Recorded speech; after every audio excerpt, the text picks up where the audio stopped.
Senator Kefalas.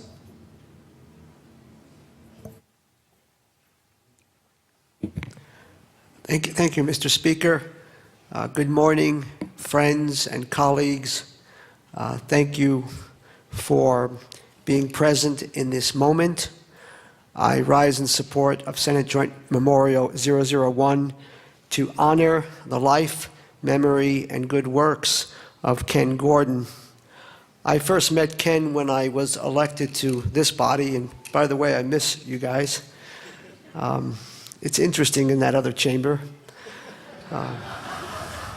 You're always welcome to come back to the better chamber. Thank you, Mr. Speaker. But in 2007, I began serving in the State House. Ken was in the State Senate.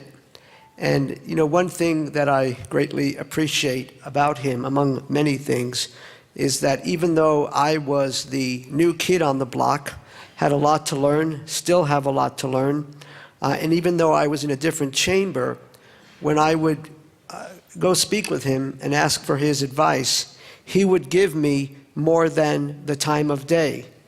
And I felt that he was really listening, and I felt that he was really genuine, and that was something that I appreciated a great deal. Many of you know, especially when you start out in this role of public servant, it can be intimidating. And at least for me, Ken had a way of helping me to feel more comfortable. One of the issues that we aligned with, and he actually helped me navigate the process, was our interest in policy that would help level the playing field. I think most of you have noticed that our political processes in this state and in this country typically involve two political parties.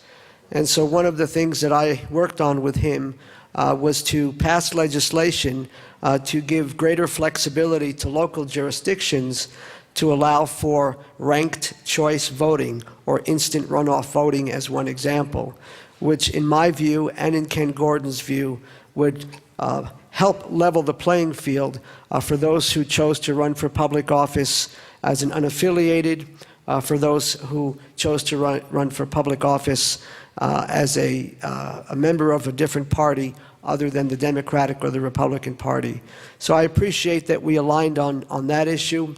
One of the last meaningful memories that I have of Ken, again, I was one of the recipients of his many emails over the years, but I remember prior to the November 2012 election, when I ran for this seat, being on my way down to to Denver, I responded to his email. He was urging me to sign the pledge to not accept PAC money and all of those kinds of things.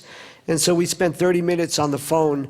I had a handless device, so although I realized I was still distracted, especially trying to engage with Ken Gordon, but I just have a lot of good memories of that conversation.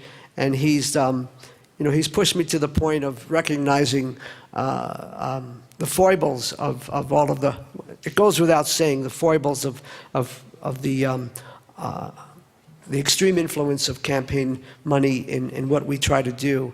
And so I'm very grateful that he's pushed the envelope on that issue.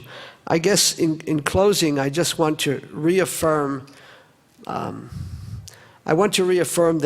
Ken Gordon, in my mind, was indeed a person of honor, a person of great integrity, and among other things, he reaffirmed in me that the ends do not justify the means, and that as much as possible, as much as humanly possible, I think the ends and the means have to be consistent.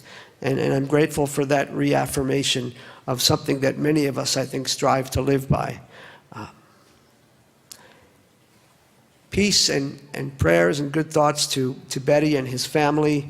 And Ken Gordon is indeed a good man, and he's with us today. Thank you.